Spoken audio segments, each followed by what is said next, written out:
전도서 11장 우리 1절부터 8절까지 먼저 우리 함께 읽겠습니다. 너는 내 떡을 물 위에 던져라. 여러 날 후에 도로 찾으리라. 7에게나 8에게 나누어 줄지어다. 무슨 재앙이 땅에 임할는지 내가 알지 못함이니라. 구름에 비가 가득하면 땅에 쏟아지며 나무가 나무로나 북으로나 쓰러지면 그 쓰러진 곳에 그냥 있으리라. 풍세를 살펴보는 자는 파종하지 못할 것이요 구름만 바라보는 자는 거두지 못하리라. 바람의 길이 어떠함과 아이 벤 자의 태에서 뼈가 어떻게 자라는지를 내가 알지 못함 같이 만사를 성취하시는 하나님의 일을 내가 알지 못하느니라. 너는 아침에 씨를 뿌리고 저녁에도 손을 놓지 말라. 이것이 잘 될는지 저것이 잘 될는지 혹 둘이 다 잘 될는지 알지 못함이니라. 빛은 실로 아름다운 것이라. 눈으로 해를 보는 것이 즐거운 일이로다. 사람이 여러 해를 살면 항상 즐거워할지로다. 그러나 캄캄한 날들이 많으리니 그 날들을 생각할지로다. 다가올 일은 다 헛되도다. 아멘. 이 중에서 7절 말씀은 좀 줄을 그었으면 좋겠습니다. 빛은 실로 아름다운 것이라. 눈으로 해를 보는 것이 즐거운 일이로다 합니다. 여기 해, 빛, 이게 뭐 하나님을 말한다든지 말씀을 말하는 그런 거 아닙니다. 그게 아니고 여기서 말하는 빛을 본다는 거, 눈으로 해를 본다는 거 뭐냐 그러면요, 살아있다는 거예요. 우리가 빛을 느끼는 거 있죠. 밝고 어둡고 느끼는 때가 언제예요? 살아있을 때. 그래서 어떤 인생이 제일 아름다운 거라고요? 지금 살아있다는 거. 지금 살아있는 사람은 전부 다 아름다운 거래요. 이걸 요즘식으로 어떤 영화 제목을 따라 해본다면요, 인생은 아름다워 라는 영화 제목이 하나 있어요. 정말 그래서 제가 그렇게 한번 영어로 그전에 표현해 본 적이 있었거든요. My life is beautiful. 내 인생은 아름다워.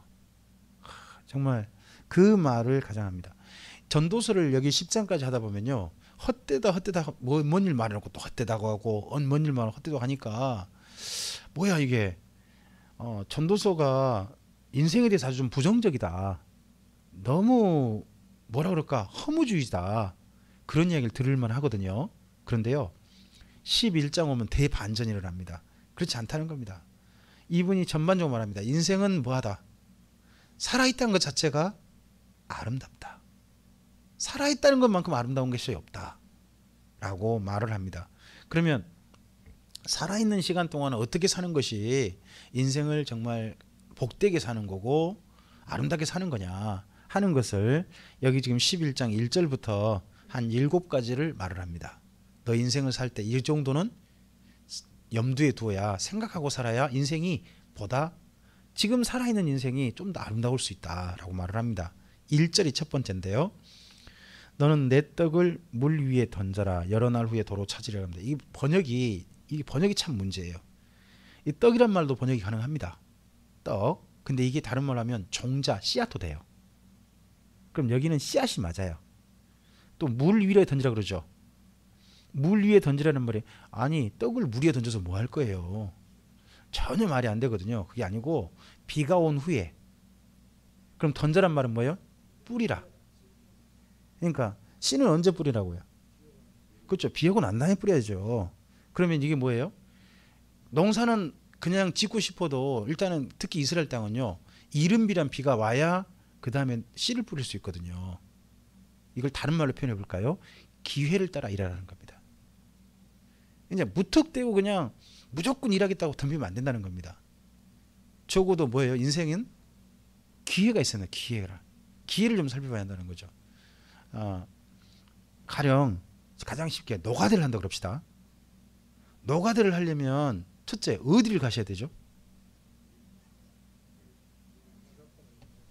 공사판을 직접 못 가잖아요. 공사판은 어딘지 모르잖아요. 공사판 바로 가면요, 고용주인데 요즘 없어요. 그럼 맨 먼저 어딜 가야 돼요? 그럼 인력소를 가야 돼요. 인력소 근데 대낮에 가면 어떻게 해요? 그것도 안 되죠. 그럼 저녁에 가면요. 그것도 안 되죠. 시간 언제? 그죠? 그래서 보면 인생은 뭐예요? 기획을 하는 게 다른 게 아니죠. 뭐 일하고 싶다고 해가지고 아무나 가가지고 막 일이 되는 거 아니지 않습니까? 시간이 필요하고, 그죠? 어떤 또 장소가 필요하고 그런 게 있잖아요. 그런 것처럼 인생은 11장 1절은 그 말이에요. 다른 게 아닙니다. 인생은 기회를 따라 일을 하라. 기회가 주어진다. 그걸 따라 일을 하라는 겁니다. 그리고 인생의 두 번째, 인생이 아름다우려면 2절입니다. 7이나 8에게 나누어 주라. 무슨 재앙이 땅에 임할는지 내가 알지 못한다. 인생이 어쩔 때 아름다운 거냐? 네가 다른 사람을 도와줄 수 있을 때 도와주는 것이 인생이 아름다운 거다라고 하는 겁니다.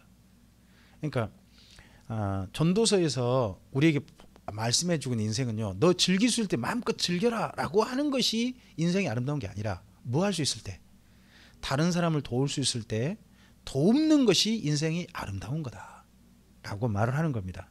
근데 내가 도울 수 있을 때 다른 사람을 돕잖아요. 그럼 언젠가 그게 어떻게 된다는 겁니까? 그게 네가 혹시나 무슨 어려운 일 당했을 때 네가 도와줬던 것이 결국은 너에게 다 그분들이 널 돕는 힘이 될 것이다 라고 말을 합니다. 혹시 그 욥기 맨 끝에 기억나세요? 욥이 재산 다 잃었잖아요. 다 잃죠. 근데 나중에 보면 욥이 재산이 2배로 늘었대요. 하나님께서 다시 욥을 회복시켜 주셔서. 근데 회복시켜 주신 방법이 뭐죠? 욥이 재산이 2배로 늘었던 방법이요. 이전보다 2배나 늘었대요. 재산이. 그렇게 되는 방법이 뭐였죠? 뒷부분을 살짝 볼 수 있는데요. 그동안 욥과 관계됐던 사람 있죠. 욥이 도왔던 사람들이 욥에게 전부 다 뭐 일정한 돈을 전부 다 한 개씩만 가져왔대요. 1캐시치나란가? 뭐 하여튼 그런 식으로만 가져왔대요. 그랬는데요. 얼마나 그동안 많은 사람을 도왔던지 각각은 한 사람은 그냥 적은 돈으로 일정한 돈으로 다 욥을 도왔는데 그 돈이 모이니까 욥이 옛날 가지고 있던 재산보다 2배가 늘었대요. 그러니까 성경에서 말씀하실 때 오늘 우리가 누군가를 도와주는 거 있잖아요. 우리가 마음을 다해서 정성껏 도와주는 것이 언젠가 우리가 힘들 때 그분들이 또 우리를 생각한다는 겁니다. 그래서 인생은 도울 수 있을 때 열심히 도와라 하는 게 2절입니다. 그리고 3절입니다. 3절은 우리가 좀 이게 인정하기 싫지만 이거 돼야 됩니다. 구름에 비가 가득하면 어떻게 될까요? 땅에 쏟아지죠. 근데 나무가 쓰러지면 어떻게 되죠? 나무는 쓰러져 가지고 다시 일어난 법은 없어요. 쓰러진 상태에서 다시 끝에서 올라오는 거죠. 쓰러진 건 그대로 하죠. 그런 것처럼 이게 3절은 뭐가 필요하냐 그러면요, 상황을 인정하라는 겁니다. 우리가 뭐 저도 우리 뭐 애들이 좀 더 좀 좋은 환경에 자랐으면 좋겠고 좋은 환경에 출발했으면 좋겠죠. 근데요, 다 그럴 수 없잖아요. 그죠? 저도 맨 처음 출발할 때 적은 돈하고 출발할 수밖에 없었거든요. 이게 상황이에요. 상황을 인정해야 돼요. 근데 어떤 분들은 꼭 제가 비교를 하게 돼요.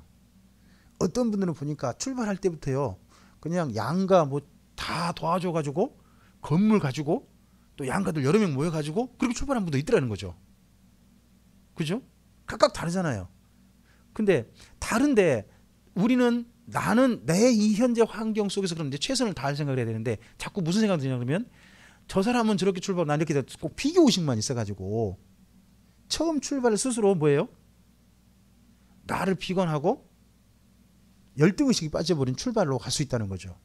근데 우리 인생을 좀 그래도 행복하게 살려면요, 상황을 인정하는 자세가 필요하다는 거예요. 내가 쓰러져 있으면 쓰러져 있다는 걸 인정하고 출발하는 거죠.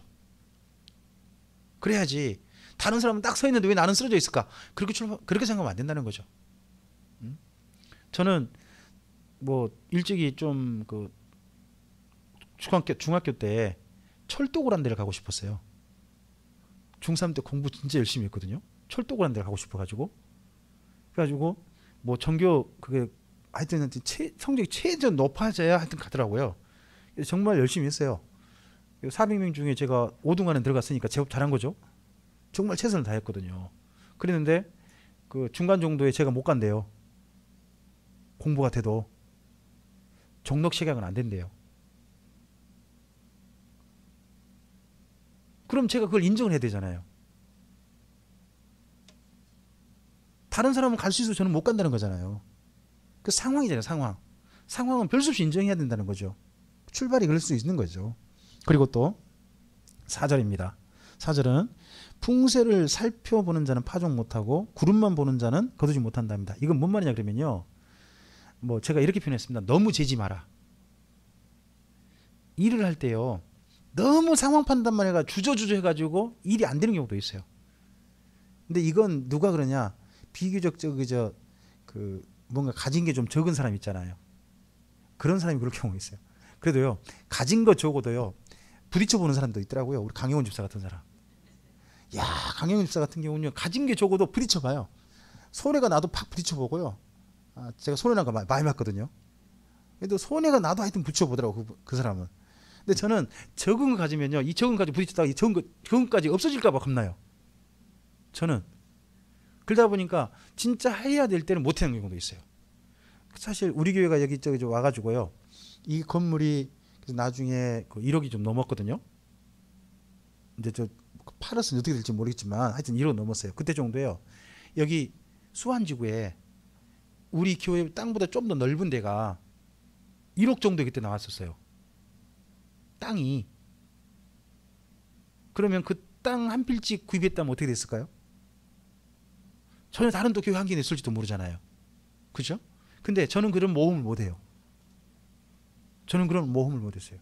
그러니까 다 보면 너무 재면 그것도 문제라는 거죠. 인생이. 너무 재면 그것도 문제다. 그걸 이야기합니다. 그리고 또 5절입니다. 바람의 길이 어떠함과 아이빈 자의 태에서 뼈가 어떻게 자라는지 알지 못하는 것처럼 만사를 성취하신 하나님이 내가 알지 못한다. 뭘 인정하는 겁니까? 이 일을 이루신 분은 누구시다? 네가 이루는 거 아니다. 이 일의 결국은 누가 이룬다. 이걸 꼭 인정하고 살아라는 겁니다. 그러니까 우린 최선을 다하는 거고 일의 결과는 사실 내가 최선을 다한 것도 있지만 결국 이루신 분은 누구시다는 걸 늘 인정하고 살아라. 하나님. 그럼 일이 안 되면요. 하나님이 안 되게 하셨나 보다. 그렇게 하고 가면 될 거 아닙니까? 일이란 게. 그렇게 생각하고 걸어가라 라고 말을 하는 겁니다. 그러면서 또 일을 할 때 자세입니다. 6절 어떻게 하라고요? 네, 그게 뭔 말이죠? 아침 저녁에 상관없이 계속해서 이것저것 내가 오늘 할 수 있으면 최선을 다해 일하라는 겁니다. 최선을 다해서 일을 해라. 그러면 오늘을 열심히 일하라는 거죠. 그리고 오늘 일할 때 자세가 필요해요. 자세. 오늘 2가지 자세. 뭐예요? 첫째는 즐거워하라는 거죠. 오늘 자체에 뭐라고요? 오늘 하루 자체를 뭐 하라고요? 즐거워해야 돼요. 2번째, 좀 힘들면요 뭐 해야 돼요? 생각하래요. 자, 인생에 2가지 자세가 꼭 필요하다는 거죠. 인생에 2가지 자세. 오늘 하루 최선을 다하되 첫째 한 가지 생각은 뭐? 기본적인 자세는 뭐죠? 즐거운 생각을 가져라. 오늘 내가 살아있던 것 자체가 뭐한 거다? 즐거운 것이다. 행복한 것이다. 인조이. 살아있음을 즐거워해야죠. 살아있음을 즐겨야죠. 그러되 살다 보면 캄캄한 날도 있잖아요. 캄캄한 날들이 있는데 그럴 때는 그 인생의 순간에 뭐 하라? 생각을 좀 해라. 생각을 좀 해라. 그래서 인생은 2가지. 즐거워하고 한편 또 뭐 하고 생각하면서 걸어가는 것이 인생이 된다. 그 대신에 어떻게 하라? 그날 주어진 일들에 최선을 다하라 합니다.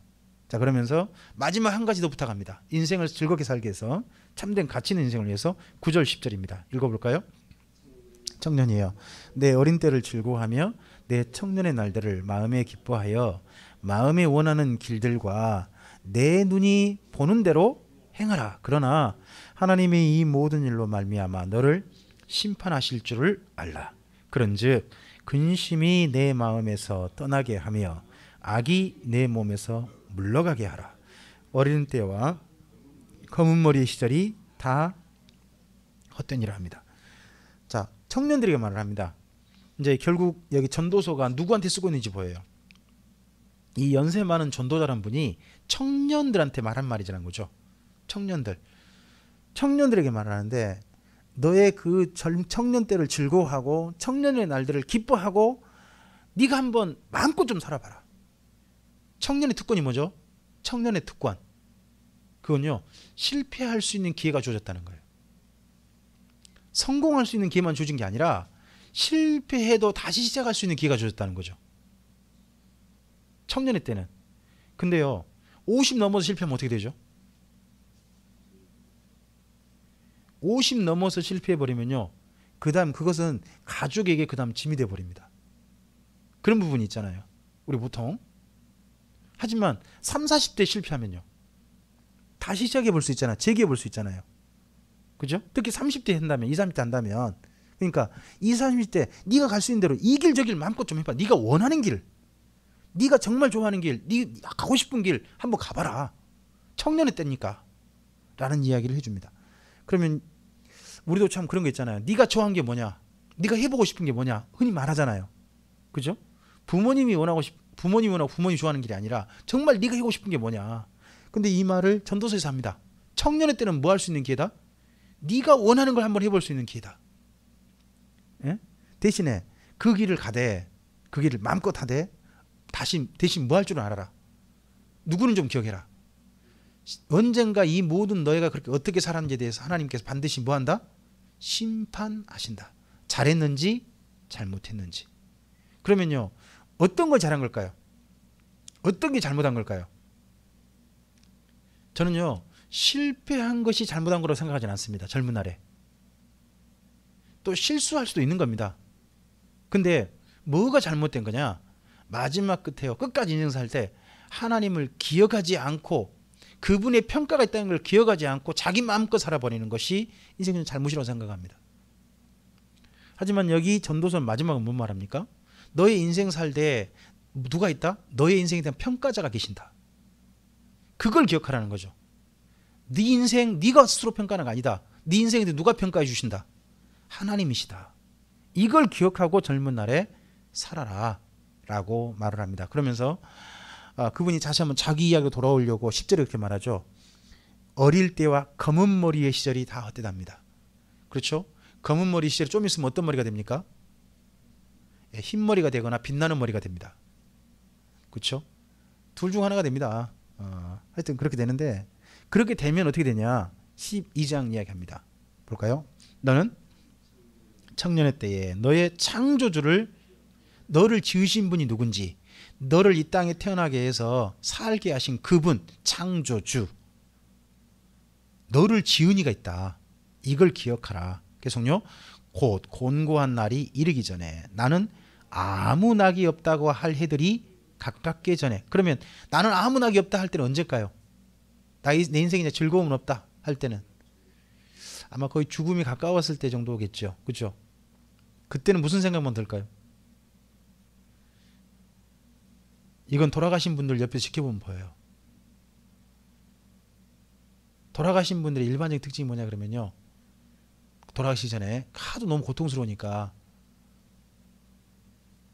일찍 고통 끝내줬으면 좋겠다 하는 이야기 하신 분들이 너무 많아요.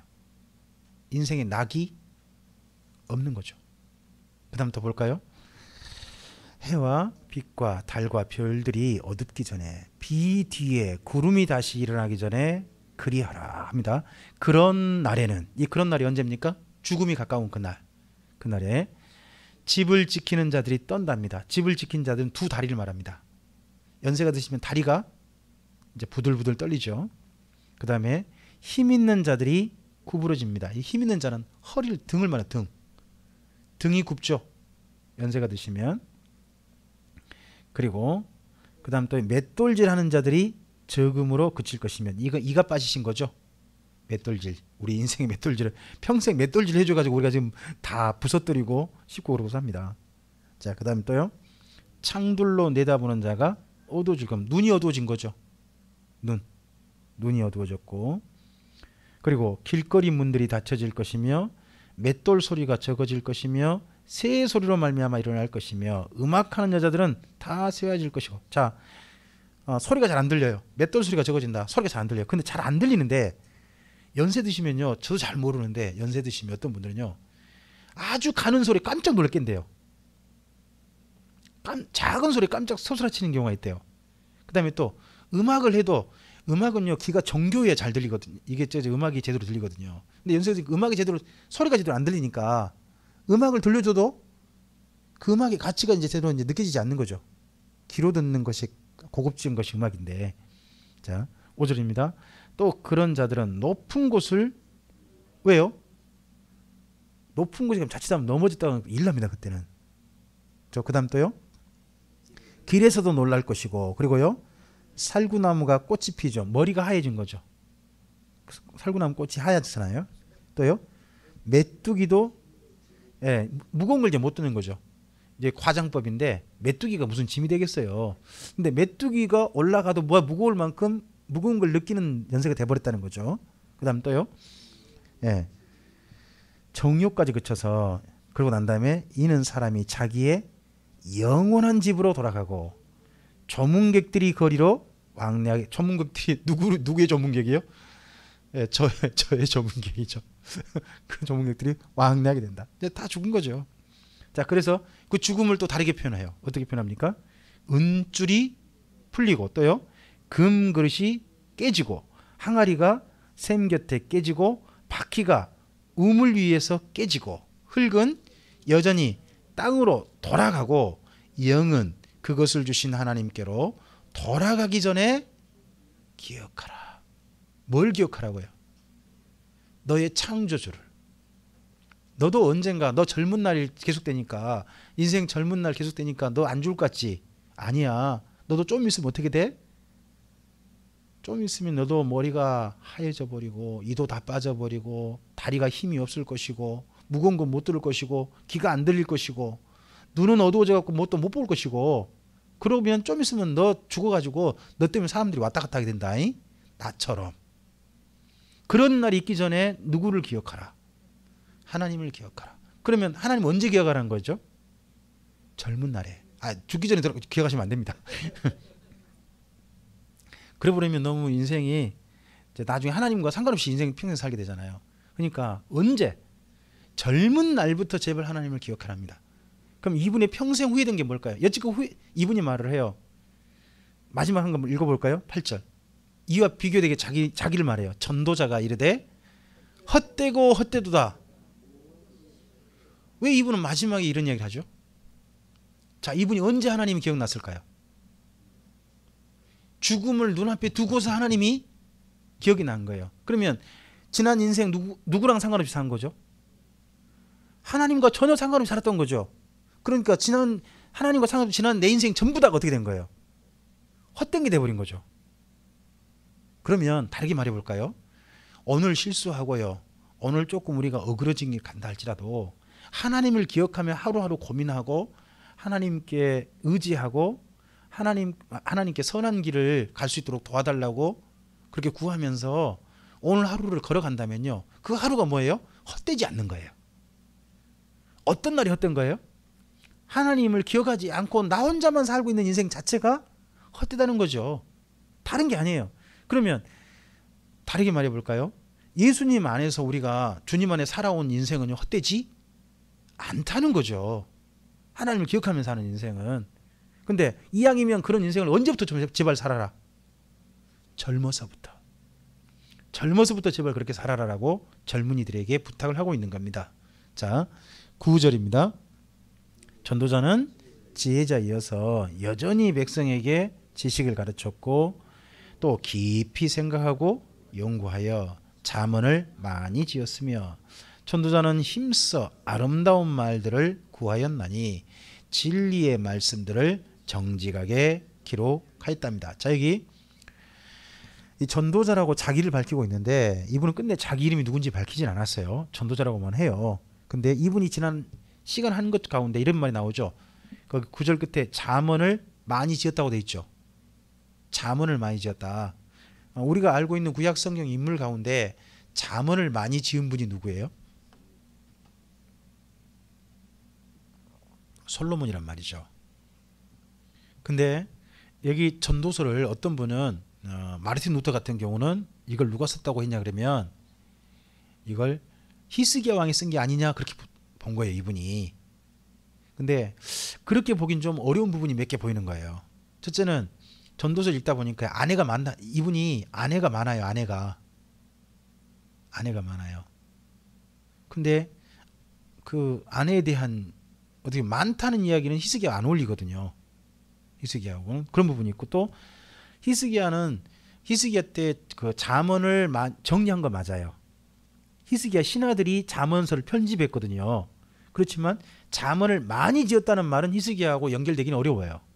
그래서 이런 말씀 보면 9절 10절 같은 경우가 결국 솔로몬을 가리킨 표현이 아니겠느냐라고 보는 것이 저는 더 합당하다고 봅니다.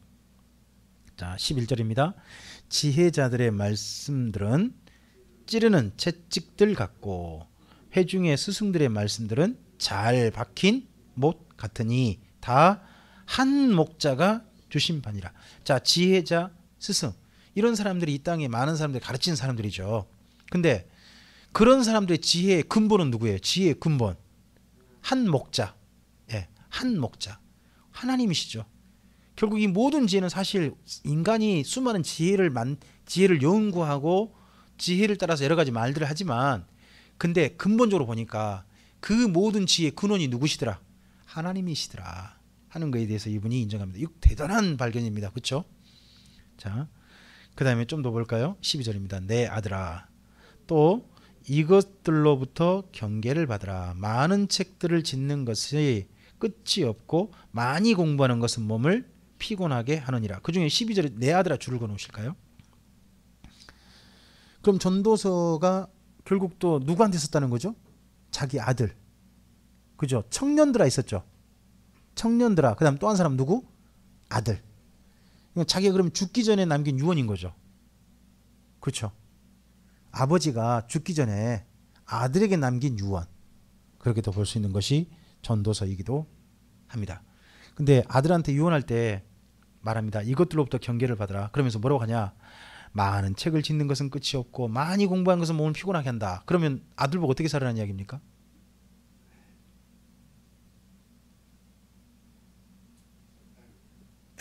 내가 공부 좀 열심히 해봤는데 공부 열심히 한 게 참 몸만 피곤하게 만들더라.